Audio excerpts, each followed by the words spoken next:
ಮನೆಯೇ ಮೊದಲ ಪಾಠಶಾಲೆ, ಜನನಿ ತಾನೇ ಮೊದಲ ಗುರು. ಜನನಿಯಿಂದ ಪಾಠ ಕಲಿತ ಜನರು ಧನ್ಯರು. ಎಂತಹ ಮಹತ್ವಪೂರ್ಣ ಮೌಲ್ಯಯುತ ನುಡಿಯಿದು.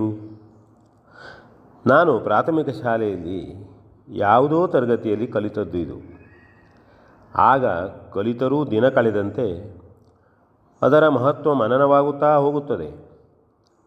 ಮಕ್ಕಳು ತಾಯಂದಿರನ್ನು ಕಂಡಾಗ ಥಟ್ಟನೆ ನನಗೆ ನೆನಪಿಗೆ ಬರುತ್ತದೆ ಈ ನುಡಿ. ಮಕ್ಕಳಿಗೆ ಅಮ್ಮನ ಪ್ರೀತಿಯ ಮುಂದೆ ಯಾವುದೂ ಇಲ್ಲ.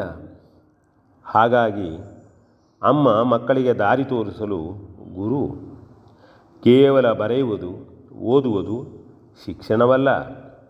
ಸಮಾಜದಲ್ಲಿ ಬದುಕಿ ಬಾಳುವುದಕ್ಕೆ ಅವಶ್ಯವಾದ ಸಂಸ್ಕಾರ ತಾಯಿಯಾದವಳೇ ಕೊಡಬೇಕು.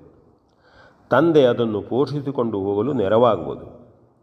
ತಿನ್ನುವ ವಸ್ತು, ತೊಡುವ ಬಟ್ಟೆಗಳು, ಗುರು ಹಿರಿಯರಿಗೆ ಕೊಡುವ ಗೌರವ, ಅತಿಥಿಗಳಿಗೆ ನೀಡುವ ಗೌರವ, ಸಂಬಂಧಿಕರೊಂದಿಗೆ ವ್ಯವಹರಿಸುವುದು. ತಂದೆ ತಾಯಿಯರನ್ನು ನೋಡಿ ಮಕ್ಕಳು ಕಲಿಯುತ್ತಾ ಇರುತ್ತಾರೆ. ಜೊತೆಗೆ ಅವರಿಗೆ ಅವುಗಳ ಬಗ್ಗೆ ತಿಳುವಳಿಕೆ ನಿಧಾನವಾಗಿ ನೀಡುತ್ತಾ ಇರಬೇಕು.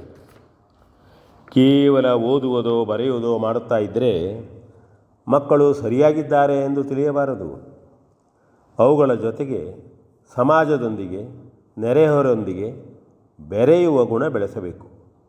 ಮಕ್ಕಳೊಂದಿಗೆ ದಿನದ ಕೆಲವು ಸಮಯವಾದರೂ ಪಾಲಕರು, ವಿಶೇಷವಾಗಿ ತಾಯಂದಿರು ಕಳೆಯಬೇಕು. ಮನಸ್ಸಿಗೆ ಮುದ ನೀಡುವ ಮಾತನಾಡುತ್ತಾ ಅಲ್ಲಲ್ಲಿ ಜೀವನ ಶಿಕ್ಷಣ ಕೊಡುತ್ತಲಿರಬೇಕು. ತಮಗೆ ಸಮಯವೇ ಇಲ್ಲವೆನ್ನುವುದು ಅಮ್ಮನಿಗೆ ಶೋಭೆಯೂ ಅಲ್ಲ, ನೀತಿಯೂ ಅಲ್ಲ. ಮಗುವಿಗೆ ಎಷ್ಟು ಪ್ರೀತಿಯಿಂದ ಜನ್ಮ ನೀಡಿದ್ದೇವೆಯೋ ಅದೇ ಪ್ರೀತಿಯಿಂದ ಅವರ ಭವಿಷ್ಯ ರೂಪಿಸುವಲ್ಲಿ ಅಮ್ಮಂದಿರು ಪ್ರೀತಿ ನಿಷ್ಠೆ ತೋರಿಸಬೇಕು.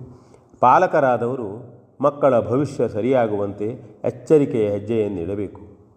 ಅಮ್ಮನಿಗೆ ಬೆಂಬಲವಾಗಿರಬೇಕು. ಆಗ ಮಕ್ಕಳ ಭವಿಷ್ಯ ಸುಂದರವಾಗುತ್ತದೆ. ಗಿಡವಾಗಿ ಬಗ್ಗದ್ದು ಮರವಾಗಿಯೂ ಬಗ್ಗುತ್ತದೆ.